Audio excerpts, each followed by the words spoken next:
Hello guys, welcome back on my YouTube channel Hub of Knowledge Mac.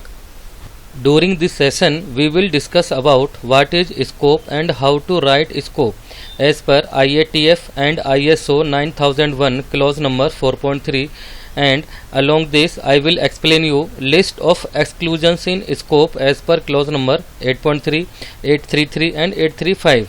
So friends, let me continue this video till end.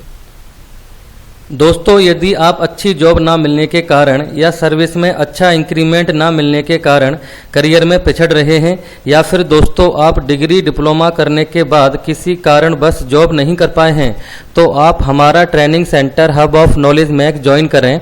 हमारे यहाँ से industrial documentation का course करने के बाद आप अपने करियर में ग्रोथ कर सकते हैं और अपने करियर को रीस्टार्ट कर सकते हैं। हमारे यहाँ से ट्रेनिंग लेने के बाद कैंडिडेट का IQ लेवल इंक्रीज हो जाता है और कॉन्फिडेंस बिल्डअप हो जाता है, क्योंकि सभी ट्रेनिंग प्रैक्टिकल व थ्योरेटिकल पढ़ाई जाती हैं और साथ में इंटरव्यू की प्रिपरेशन भी करवाई जाती है। The main objective of hub of knowledge Mac training centre providing training, placement and development of career.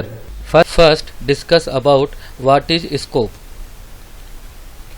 Scope states the types of products and services covers in certification of IATF 16949 or ISO 9001. It also covers the justification of excluded requirements from these standards.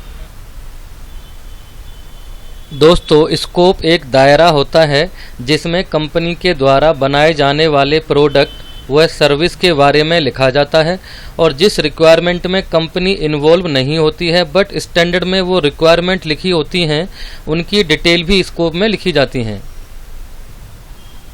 Note, अगर हम इनको एक line में समझना चाहें कि scope क्या होता है, so as per IATF and ISO 9001 4.3, scope describe the boundaries and applicability of quality management system in the organization. Now let explain requirement of scope as per IATF 16949 and ISO 9001 2015. When determine the scope of the organization shall consider: first, support function whether on site or remote, such as design center, corporate headquarters and distribution centers shall be included in the scope. Second, product design and development as requirement in ISO 9001 section 8.3 can be excluded with clear justification, but manufacturing process design cannot be excluded.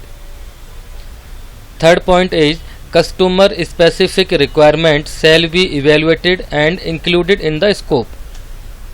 Fourth point, internal and external issues should be identified during writing of scope. Fifth point, need and expectations of interested parties. So friends, these all points should be considered during writing the scope of the organization. दोस्तों, अब मैं आपको scope को practically लिखना बताता हूँ कैसे लिखा जाता है। तो ये हमारा टाइटल हो गया, इधर कंपनी का लोगो, इधर document reference HOK 4.1 and revision number 00, इधर डेट आ जाएगा 8/11/2021, हेयर पेज नंबर 1 of 1, मतलब कितने पेज में अपने ये आपका स्कोप कंप्लीट हुआ है। तो सबसे पहले हमको कंपनी का स्कोप लिखना पड़ेगा, मतलब कि कंपनी क्या बनाती है, उसकी एप्लीकेशंस क्या है। तो यहाँ पे क्या लिखा हुआ है, manufacture of rubber extruded moulded and metal bonded rubber components. So friends, जिस कंपनी के लिए ये स्कोप लिखा जा रहा है, ये कंपनी रबर मोल्डेड से रिलेटेड है, तो इसकी एप्लीकेशन हमने यहाँ पे लिख दिया है। इसके बाद हमें डिटेल्स ऑफ एक्सक्लूजन्स को दिखाना है। So here in first column clause reference number, यानी clause number 8.3, 8.3.3 and 8.3.3.1, 8.3.5 and 8.3.5.1। दोस्तों, ये रेड कलर से जो मार्क किया गया है, ये रिक्वायरमेंट हमारी IATF के लिए रिक्वायरमेंट हैं, जिनको हम सप्लीमेंट्री रिक्वायरमेंट बोला जाता है, यानी एडिशनल रिक्वायरमेंट बोला जाता है। 8.3, 833 and 835 mention in ISO 9001 2015। So close description क्या है, design and development of product and services as per 8.3, Product design and development input 833 and 8331. Product design and development output 8.3.5, and according to 8.3.5.1 product design and development output supplemental. So according to these clauses, company will justify the exclusions. So what is justification?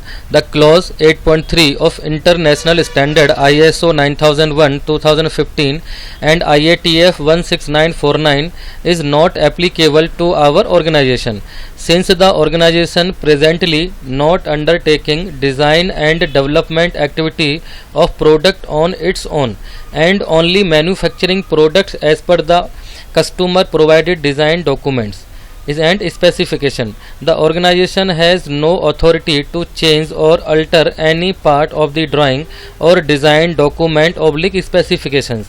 Hence, the clause design and development is excluded from organization's quality management system.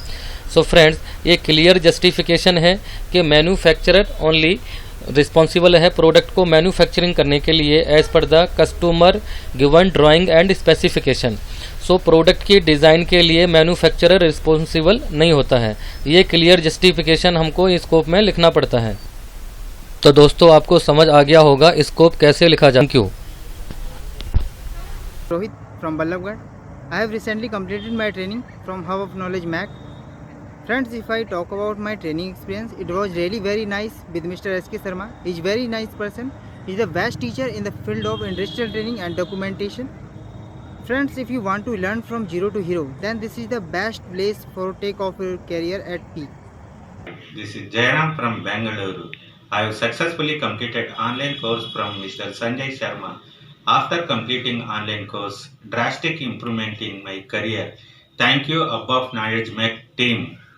Myself Sunil from Bangalore. I have completed the course of ISO 9001-2015 through the Hub of Knowledge.